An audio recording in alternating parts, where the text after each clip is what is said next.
बिस्मिल्लाहिर्रहमानिर्रहीम। अस्सलाम वालेकुम नाज़रीन। प्रोग्राम में आपको खुशामदीद कहते हैं। बहुत से लोगों ने क्योंकि इस पे बात की कि जस्टिस फ़ाइज़ ईसा जो है, काज़ी फ़ाइज़ ईसा, इस केस के हवाले से क्योंकि 34 आप देख सकते समाअतें हो चुकी थी और कल आने वाले दिन बहुत ही अहम फ़ैसला भी मुतवक्के है। उसके बाद क्या होगा, क्योंकि इस वक्त सस्पेंस क्रिएट हो चुका है। जैसे मूवी में एक सस्पेंस होता है, वहाँ तक आन पहुँचा है। अब तो सवाल ये भी पैदा होता है कि ये दरख्वास्त कैसे आई, वो लोग कौन थे, ARIU क्या है। फिर यहाँ तक कि इससे पहले जो सुप्रीम जुडिशल कौंसिल है, उस तारीख़ में इससे पहले कोई इस तरह का वाक़या मौजूद है। ये अपनी नौइयत का एक पहला बड़ा केस नज़र आ रहा है। ये पाकिस्तान की तारीख़ में भी एक बड़ा केस नज़र आ रहा है। थोड़ी सी डिटेल आपको मैं देता चलूँ कि अप्रैल 2019 में एक दरख्वास्त आती है।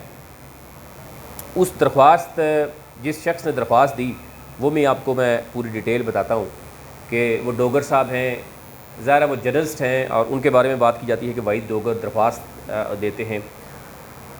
अप्रैल 2019 की बात कर रहा हूँ। उसके बाद मई में बाकायदा तौर पर वो दरख्वास्त लिख के भेजते हैं, ख़त लिखते हैं।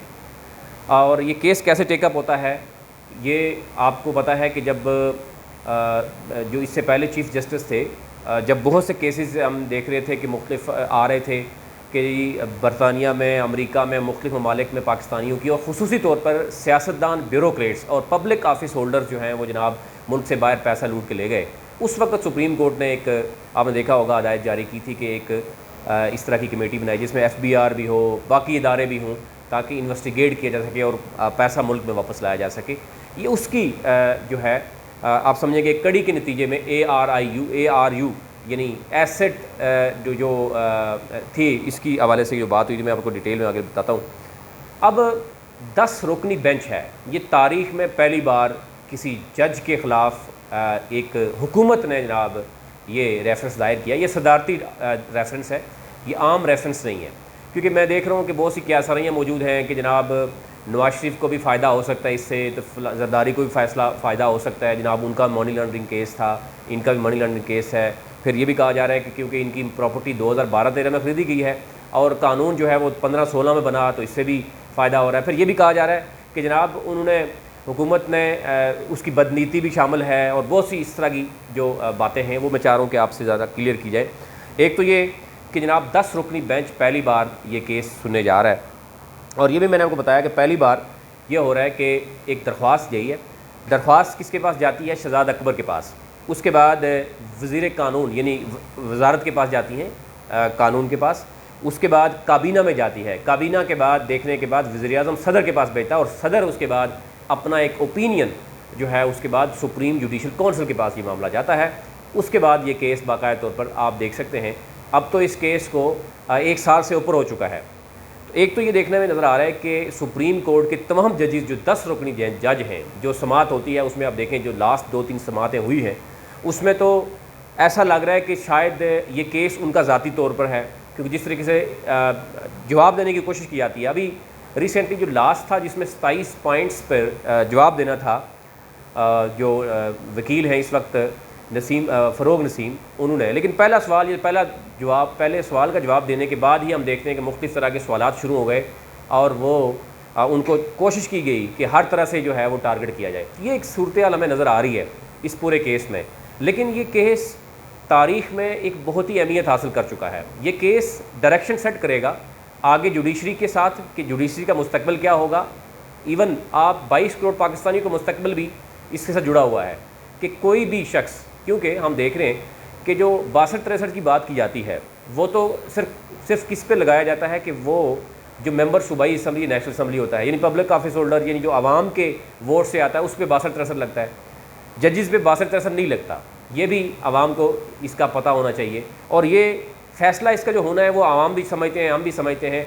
इतने इससे पहले भी जितने भी फ़ैसले इस तरह के हुए हैं या कभी कब ऐसा हुआ है कि पैसा मुल्क में वापस आया हो या आवाम का जो लूटा हुआ पैसा वापस आया हो, ये तो कभी नज़र नहीं आ रहा। लेकिन इस हवाले से ज़रा थोड़ा सा मैं आपसे शेयर कर लेता हूँ कि काज़ी फ़ाइज़ ईसा केस जो जिसका मुस्तकबिल क्या होगा, क्योंकि उनको शो काज जो जुडिशल सुप्रीम कोर्ट की तरफ सुप्रीम जुडिशल की तरफ से जब शो काज जाता है वो एक सिंपल नोटिस नहीं होता। शो काज का मतलब है कि बजाय आपके ख़िलाफ़ सबूत भी आए और उन सबूत के बाद आप उनका ज़रा जवाब दीजिए, और उन्होंने जवाब भी दिया, ये नहीं कि जवाब नहीं दिया।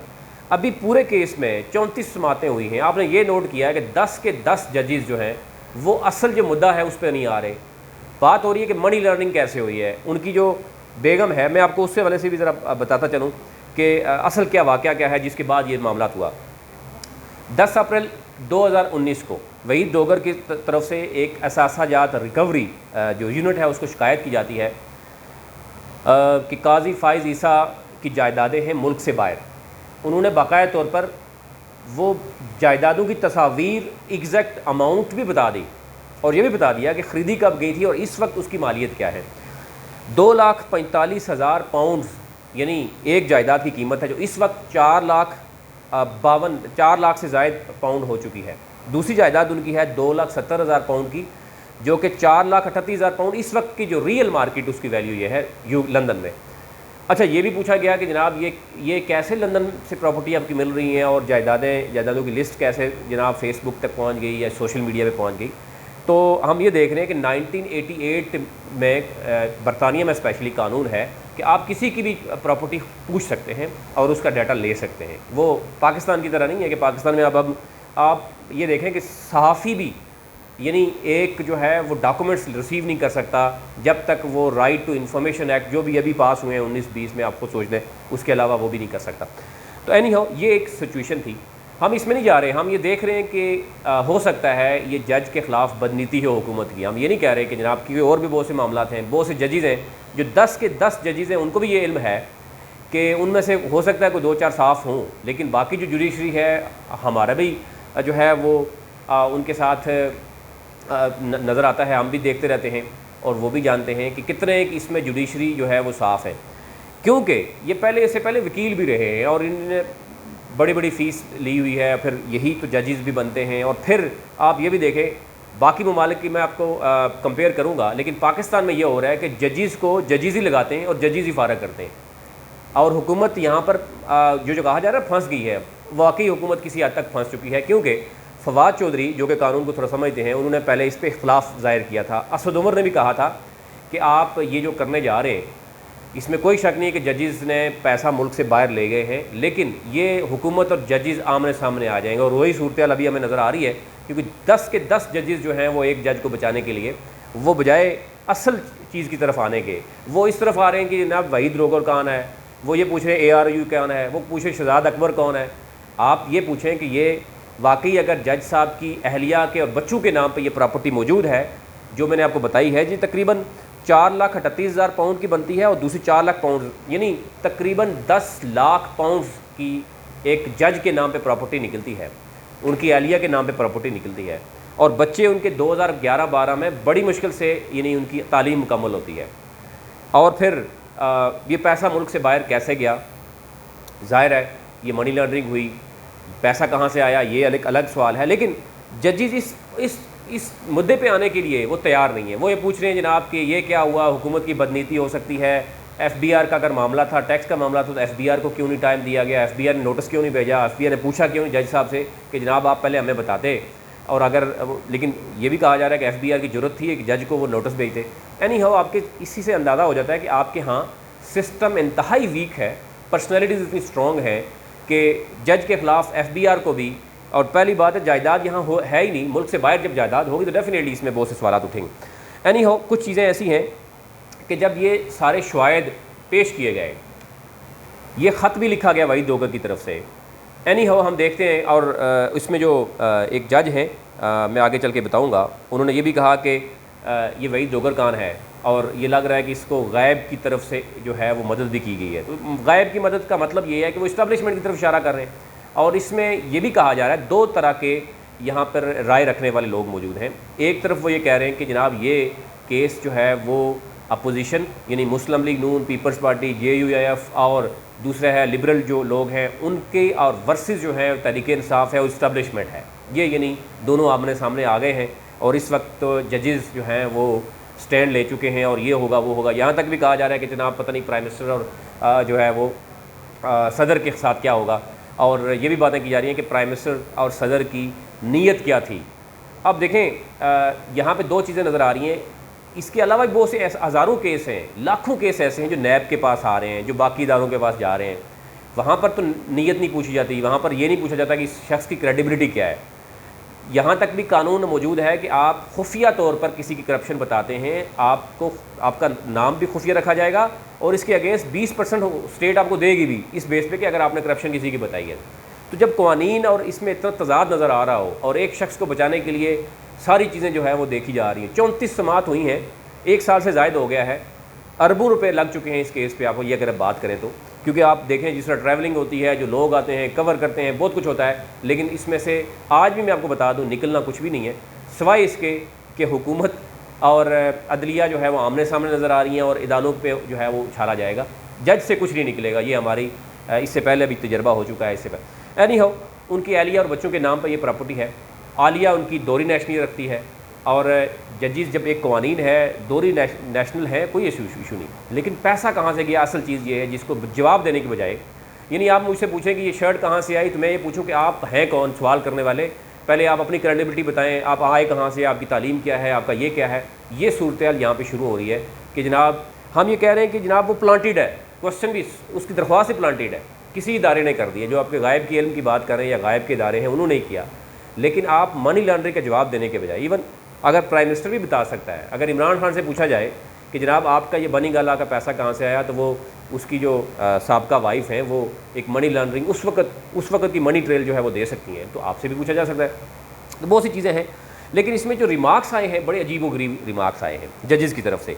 और आपको पता है कि हमारे यहाँ मीडिया में ये रिपोर्ट होता है तो बड़े फिर रात को देख के जजेस भी बड़े खुश होते हैं कि जनाब हमने जो रिमार्क्स दिया था उसकी टिकर चल रहे हैं, उसकी खबरें बन रही हैं, हमने तो जनाब ये कर दिया वो कर दिया।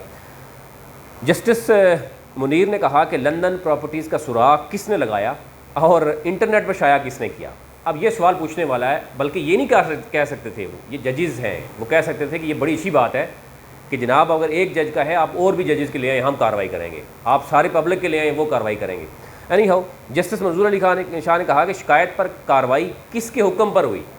आपको सोचना है, यानी बात यह है कि जनाब आपने पैसा मुल्क से लूटा या कहीं से पैसा आया, चोरी का है, करप्शन का है, मुल्क से बाहर गया पैसा, वो पैसा कैसे गया। आप मनी ट्रेल देने के बजाय आप ये कहें कि नहीं जी आप दरख्वास्त किसने दी उसको पकड़ो, ताकि एक एग्जाम्पल सेट करें कि नेक्स्ट किसी जज के ऊपर कोई आवाज़ ना उठाए। और ये मैंने पहले भी कहा कि 22 करोड़ आवाम का मुस्तकबिल का फैसला भी इसी में है। और हम आपको चीख के बता रहे हैं कि सबसे बड़ी करप्ट जो है वो आपकी जुडिशरी है। आपका सबसे बड़ा मसला जो है वो जुडिशरी और पुलिस का है।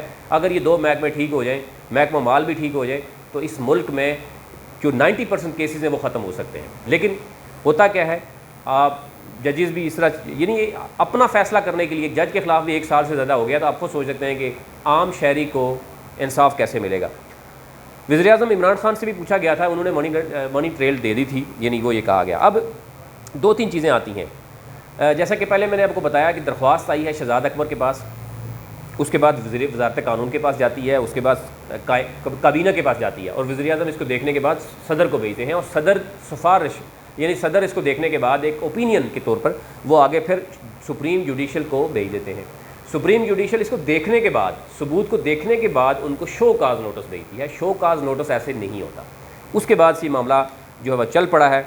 और फिर मैंने आपको पहले भी बताया कि पाकिस्तान में क्योंकि जजेस जो हैं ख़ुद अपने जजेस तैनात करते हैं और जजेस ही जजेस को फ़ारग कर सकते हैं, और वो आप देखते हैं। और जज एक वकील से जज कैसे बनता है, अगर आप इस प्रोसेस को देखेंगे, नेक्स्ट किसी व्लॉग में आपको बताऊंगा, आपको अंदाज़ा हो जाएगा कि सबसे बड़ा करप्ट इदारा आपकी अदलिया है। सबसे बड़ा करप्ट इदारा अदलिया है। मैं आपको कई ऐसे अदलिया जो जजेस दिखाऊंगा जो करप्ट भी हैं, साथ साथ उनकी डिग्री भी जाली हैं, जो डोमिसाइल किसी और सूबे का बनाकर सिर्फ उस हद तक पहुंचने के लिए करते हैं, जिनकी जाली डिग्री साबित भी हो गई हैं। एनी हो, क्योंकि हमारे यहाँ ये फ़ौरन ये लग जाता है कि जनाब आपने जो है अदालत पे बात की है, और बहुत कुछ चीज़ें नज़र आ जाती हैं। एनी हो, ये जो जस्टिस मुनीब अख्तर हैं, उन्होंने भी बड़े सवाल किए। उन्होंने कहा जी कि कानूनी जो उन्होंने माहिर जाने जाते हैं, वो कहा जाता है कि बड़े पढ़ के आते हैं। उन्होंने कहा जी कि ब्राइट लाइट कौन सी है, ये किस शख्स ने यानी ये बता दिया कि जनाब ये जज के ख़िलाफ़ जो है वो 209 के तहत कार्रवाई करे। ये एनी हाउ वो ये चाह रहे हैं, ये 10 के 10 जज ये कह रहे हैं कि हुकूमत की बदनीति जो है वो शामिल है इसमें। अब इसमें किस हद तक कल इसका रुख सामने आएगा, कल भी हम आपको बड़ी इस पर डिटेल बताएंगे, कोशिश करेंगे सुप्रीम कोर्ट से आपको डिटेल बताएं। लेकिन हुकूमत को वो कह रहे हैं, किसने मशवरा दिया कि 209 के तहत कार्रवाई की जाए, यानी ये हुकूमत को कोई मशवरा देगा। और आप खुद सोचें, इसमें हुकूमत की हम समझते हैं कि नेक नीति है। अगर इस हवाले से हुकूमत को चाहिए कि मज़ीद भी जितनी भी चीज़ें आएँ वो सामने, अगर मज़ीद लोगों के बारे में वो हुकूमत दबाएगी अपने लोगों के बारे में और एक जज को नुमाया करेगी, तो इसका मतलब है हुकूमत की बदनीति है। लेकिन जहाँ कहीं भी अगर हुकूमत के को इल्म है कि जहाँ कहीं किसी भी शख्स के ख़िलाफ़ कंप्लेन मौजूद है, उस पर कार्रवाई होगी, उसके बेशक अपने वज़रा हों, तो फिर तो कहा जा सकता है कि हुकूमत जो है वो उसकी बदनीति शामिल नहीं है। 27 सवालों के जवाब आपने देखा होगा फ़रोग नसीम ने तैयार किए, लेकिन उसको काम नहीं करने दिया। उससे ये पूछा कि ARU क्या है, और फिर उन्होंने कहा जी इन्वेस्टिगेशन किसने शुरू की, किसके कहने पे शुरू कर दी, TRO इसके TRO क्या हैं, TORs क्या हैं। और फिर ये भी अब बात शुरू हो गई है कि फवाद चौधरी और असद उमर ने जो कहा था कि जनाब आप जजेस के साथ ना करें, हमें पता है ये करप्ट हैं, और तो इसका मतलब है कि ये वफाकी वज़रा तक जो है वो डरते हैं जजेस से, या हुकूमतें डरती रही हैं इससे पहले, और पहली बार किसी हुकूमत ने, किसी वज़ीर-ए-आज़म ने या किसी सदर ने ये काम भी करके दिखाया, अगर हम उसकी नेक नीयत समझते हैं। लेकिन अगेन मैं ये कहूँगा कि अगर बाकी मामला में भी इसी तरह नज़र आए तो फिर उसके बाद हमने ये भी देखा कि जस्टिस बाकर ने ये कहा कि जनाब गायब से जो मदद आ रही है, क्योंकि आप बता भी नहीं रहे कि हमीद डोगर कौन है, उसकी क्वालिफ़िकेशन क्या है, वो किस इदारे के साथ काम करते रहे हैं, आप छुपाने की कोशिश कर रहे हैं, और ये बातें भी सामने आ रही हैं। फिर वो उन्होंने कहा जी कि सुप्रीम कोर्ट के बाद अल्लाह की अदालत ही है। अब आप खुद सोच सकते हैं कि सुप्रीम कोर्ट में 10 जजेस बैठे हुए हैं, एक जज की वाइफ के नाम पर 8 लाख जो पाउंड से ज़ायद अमाउंट है वो 2012-13 में गई है, बच्चे के पास गई है, और 10 जजेस सवाल और तरफ लेके जा रहे हैं, और 22 करोड़ आवाम देख रही है कि जजेस अपने जज को कैसे बचा रहे हैं। यानी दिन को रोशनी नज़र आ रही है, और एक बंदा कहता है सर ये प्रॉपर्टी है, इस प्रॉपर्टी के बारे में बताया जाए, बंदा कहे हाँ मेरी प्रॉपर्टी है लेकिन मैं आपको नहीं बताऊँगा, आप मुझे बताएं आप हैं कौन। इस तरह की सूरत हाल हमें जो नज़र आ रही है। अब 2-3 सवाल इस पर जो बातें हो रही हैं वो ये हो रही हैं कि कल अहम फ़ैसला होना है, हो सकता है कि आगे भी समातें हों, लेकिन क्योंकि अभी तक मुकम्मल तौर पर सुना नहीं गया फ़रोग नसीम को भी। फ़रोग नसीम के हवाले से भी बात की जा रही है कि डेफिनेटली मुनीर मलिक जो कि काजी फ़ाइज़ ईसा के वकील हैं, उन्होंने सबसे पहले उन पर एतराज़ ये किया था कि जनाब आपके पास सरकारी वकीलों की एक बहुत बड़ी लाइन है, और ये वज़ीर कानून क्यों इस्तीफ़ा दे के आ रहे हैं। लेकिन जजेज़ ने ये कहा था कि नहीं, हम कोशिश कर रहे हैं कि इस केस को ख़त्म करें, इसलिए आप उनको भी खामोश करा दिया गया था। अब दूसरी तरफ ये कहा जा रहा है कि फ़रोग नसीम उस तरीके से केस नहीं लड़ रहे जिस तरीके से उनको लड़ना चाहिए था। लेकिन एक तबका ये भी कह रहा है कि फ़रोग नसीम बहुत अच्छे तरीके से लड़ रहे हैं, लेकिन 10 जजेस जो इस बात पे आने ही नहीं चाह रहे, वो अपने जज को बचाने की कोशिश कर रहे हैं। उनको ये भी पता है कि उनमें से 8-7 जजेस ऐसे हैं कि जिनके सेम जो है वो सामने चीज़ें आ जाएंगी, उनके बच्चे भी मुल्क से बाहर हैं, उनकी भी प्रॉपर्टी मुल्क से बाहर हैं। तो ये अगर उनको पता चल गया कि अगर एक जज के हमने कोई फ़ैसला कर लिया इस तरह का, तो बाकी के ख़िलाफ़ भी आएगा। तो इसलिए वो कोशिश करें कि हुकूमत को अब जो है वो ब्लैकमेल करने की कोशिश करें कि सदर जनाब बताएं, वज़ीर-ए-आज़म बताएं कि ये कानून यानी किस तरीके से हुआ। कि नहीं, वो ज़ाहिर है जब 10 जजेस सुप्रीम कोर्ट के इकट्ठे हो जाएँ तो आप ख़ुद बेहतर जानते हैं कि कानून हमारा जो है वो है क्या, और उसको किस तरीके से जो है ट्विस्ट किया जाता है। यहाँ पर यह कहा जा रहा है कि फ़रोग नसीम ने वजारत से इस्तीफ़ा दिया और वो आए, उस पर पहले एतराज़ किया गया। दूसरी तरफ ये भी कहा जा रहा है कि जो शहजाद अकबर हैं, ये सारा का सारा जो प्रेशर है शहजाद अकबर पर डलेगा, और हो सकता है शहजाद अकबर, अगर हुकूमत को इतना प्रेशर हुआ तो शहजाद अकबर को हो सकता है अपनी सीट से जाना पड़े, क्योंकि हुकूमत और कुछ वज़रा जो हैं वो अब अभी से ही जो इमरान खान है उनको ये बता रहे हैं कि हमने तो कह दिया था, अब आप जो है या आपका और जुडिशरी का आपस में मामला होता है तो हम बहुत से हमारे मामला जो है वो ख़राब भी हो जाएंगे, बहुत से हमारे वफाकी वज़ीर भी फ़ारग हो सकते हैं अगर उनके केस भी कोर्ट में चले गए। क्योंकि आपको पता है कि किसी भी वक्त हमारे जो जजेज़ हैं उनकी इससे पहले भी जो सारा जो पास माजी रहा है वो भी आपके सामने है। एनी हाउ ये चीज़ें सामने आ रही हैं कि ये फ़ैसले हो सकते हैं। और तीसरा अहम जो पॉइंट डिस्कस हो रहा है कि हो सकता है FBR को, FIA को टाइम दिया जाए। जैसे आपने देखा होगा पहले JIT बनी थी और ये नीचे जो अदालतों में भेज देते थे काम, और लंबा काम हो जाएगा जी, FBR कहेगा कि जी आप नोटिस दे के देख लें। क्योंकि फ़ैसला इस वक्त ये नहीं है कि जनाब हुकूमत की बदनीति थी, प्रॉपर्टी एक चीज़ नज़र आ गई है। जज इसका फ़ायदा ये उठा रहे हैं कि जनाब कानून बना 2016 में और पैसा उससे पहले चला गया। सवाल ये पैदा होता है कि पैसा वो हलाल का है, हराम का है, जायज़ है, नाजायज़ है, ये तो बताने से कासर हैं। आपके वाइफ के नाम पैसे आया और अगर आप वाइफ आपकी इंडिपेंडेंट है, आप क्लियर करें। आपके बच्चे इंडिपेंडेंट हो गए हैं तो आप जस्टिफाई कर लें, इसमें कोई ऐसी बात तो नहीं। जज साहब को बताना चाहिए, बजाय इसके ये पूछना चाहिए कि जनाब फिर काजी फ़ाइज़ ईसा के जो वकील हैं या काजी फ़ाइज़ ईसा ने वज़ीर-ए-आज़म को भी, सदर को भी, शहज़ाद अकबर को भी, वज़ीर कानून को भी, इन सब को, यहाँ तक वज़ीर कानून को कह दिया कि वो तो टाउट है और मतलब नज़र आ रहा है कि उनकी एक आमने सामने आ चुके हैं, तज़ाद नज़र आ रहा है कई मामलात में, आगे भी चलना मुश्किल हो रहा है। और एक और तबका ये कह रहा है कि क्योंकि ये चीफ़ जस्टिस बनने के उसमें थे और इनको कंट्रोवर्शियल किया जा रहा है, और ये क्योंकि नवाज शरीफ के बड़े करीबी दोस्त भी थे या उनको फेवर देने की बात की जाती थी, तो ये भी हुकूमत ये है इस हवाले से करना होगा। अब ये दोनों सूरत जो हैं वो आपके सामने है, इसमें क्या होगा कल का जो है वो बड़ा अहम होगा। उसमें हमने देखना यह है कि क्या FBR को या FIA को टाइम दिया जाएगा कि FBR नोटिस भेजे और बाकायदा तौर पर देखे। यहाँ पर काजी फ़ाइज़ ईसा के जो वकील हैं वो क्या स्टांस लेंगे, क्योंकि 10 के 10 जजेस इस बात पे तो आ गए हैं कि वो हुकूमत को ही बुरा भला कहें, बाकी इदारों को कहें और जज को किसी तरीके से वो फेस सेविंग दे दें। लेकिन पब्लिक ये जान चुकी है कि 8 लाख पाउंड से ज़ायद की जो प्रॉपर्टी है वो निकल आई है, वो एग्जिस्ट कर रही है। वो कब बनी, पैसा कहाँ से गया? 2012-13 में डेफिनेटली जो हुकूमतें थी उससे पहले वो ओहदे पे रहे। ज़ाहिर है जब आप जज बने तो अब मामला जोखना था। आज के लिए इतना ही। मज़ीद कल आपको सुप्रीम कोर्ट से हम इस पे ब्रीफ करेंगे, क्योंकि बहुत से दोस्तों ने ये कहा था कि इसके बारे में पता करें। मज़ीद आप इस तरह की हमारी जो सोशल इश्यूज़ हैं या जो कोर्ट के मामलात हैं या जो इन्वेस्टिगेटिव स्टोरीज़ हैं उसको देखने के लिए आप मेरा चैनल को सब्सक्राइब भी करें और मेरी टीम की हौसला अफजाई के लिए इसको शेयर भी करेंगे। Thank you very much.